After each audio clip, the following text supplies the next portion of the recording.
Hello everyone, আসসালামু আলাইকুম। আজকে সহজভাবে বিরিয়ানি রান্না করে দেখাবো এবং যারা কখনো বিরিয়ানি রান্না করেননি, যারা নতুন আছেন তাদেরও অনেক সাহায্য হবে। চলুন তাহলে এই সহজ এবং পারফেক্ট চিকেন বিরিয়ানিটা দেখে নেওয়া যাক।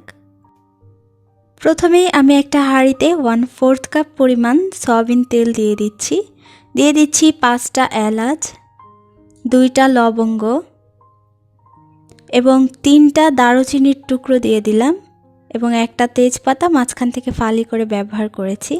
এখন কয়েক সেকেন্ডের জন্য তেলের মধ্যে এগুলোকে ভেজে নিলাম।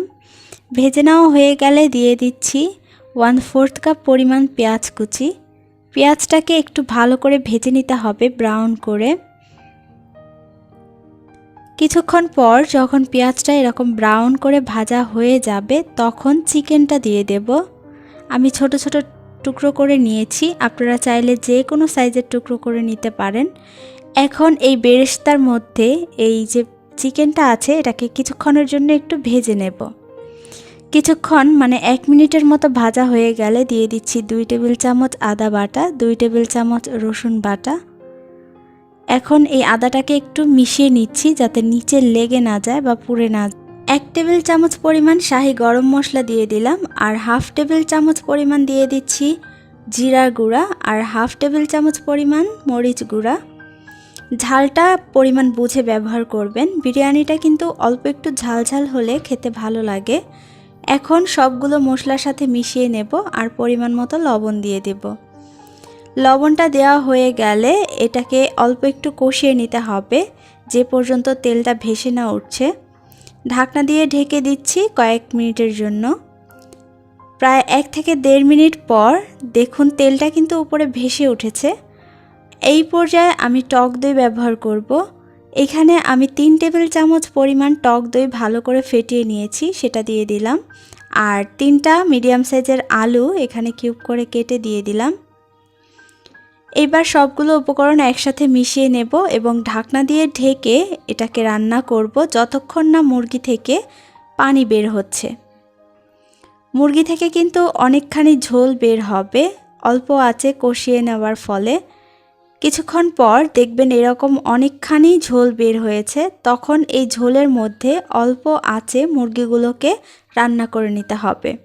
এক্সট্রা পানি দেওয়ার প্রয়োজন নেই, তবে আপনাদের চিকেন থেকে যদি একটুখানিও পানি না বের হয় তাহলে 1/2 কাপ পরিমাণ পানি দিয়ে মুরগিগুলোকে অল্প আঁচে রান্না করে নিতে পারেন।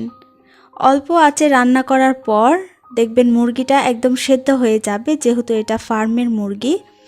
এখন আমি পরিমাণ মতো পানি ব্যবহার করছি। পোলাওয়ের চাল নিয়েছি 2 কাপ, তাই পানি দিয়েছি 3 কাপ। আর এখানে কাঁচামরিচ ফালি প্রায় 10 থেকে 12টা ব্যবহার করেছি আর পরিমাণ মতো একটু লবণ দিয়ে দিলাম। যেহেতু বিরিয়ানিটা আমি একটু ঝাল তৈরি করব তাই এতগুলো কাঁচামরিচ ব্যবহার করেছি। যখন পানিটা টকবগে এভাবে ফুটতে শুরু করবে তখন ধোয়া চাল দিয়ে দিচ্ছি। চালটা ধুয়ে আমি ঝরিয়ে রেখেছিলাম। এইবার এই সবগুলো উপকরণ একসাথে একটু নেড়ে দেব আর অপেক্ষা করব চালের আর পানিটা একদম সমান হওয়া পর্যন্ত। এই পর্যায়ে কিন্তু চুলার আঁচটা একদম হাই ফ্লেমে থাকবে। যখন এরকম চাল আর পানি সমান হয়ে যাবে, পানিটা শুকিয়ে এরকম সমান হয়ে যাবে, তখন চুলার আঁচ একদম কমিয়ে দিয়ে এবং ঢাকনায় ছিদ্রর মধ্যে একটা কাগজ দিয়ে দিচ্ছি। কমিয়ে দিয়ে ভাপে রান্না করতে হবে, দম দিয়ে রাখতে হবে। প্রায় 10 থেকে 15 মিনিট আমি দমে রেখেছিলাম। এখন আবার একটু নেড়ে দিচ্ছি।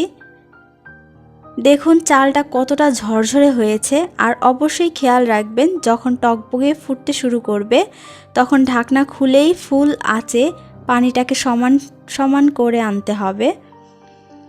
এই পর্যায়ে আমি দিয়ে দিচ্ছি 2 টেবিল চামচ পরিমাণ শাহি ঘি, একদম খাঁটি ঘি সেটা ব্যবহার করছি। ঘিটা দিয়ে ঢাকনা দিয়ে ঢেকে 5 মিনিট পর আমি এই বিরিয়ানিটা সার্ভ করে নেব। লবণটা কিন্তু অবশ্যই চেক করে নেবেন। আমি বিরিয়ানিটা 5 মিনিট পর সার্ভ করেছি। বিরিয়ানিটা একদম ঝরঝরে এবং পারফেক্ট হয়েছে। রেসিপি পুরো ফলো করলে দেখবেন আপনাদের বিরিয়ানিটা খেতেও মজা হবে এবং পারফেক্ট হবে। ভিডিওটি ভালো লাগলে লাইক এবং সাবস্ক্রাইব করার অনুরোধ রইল। সবাই অনেক বেশি ভালো থাকবেন, সুস্থ থাকবেন। আল্লাহ হাফেজ।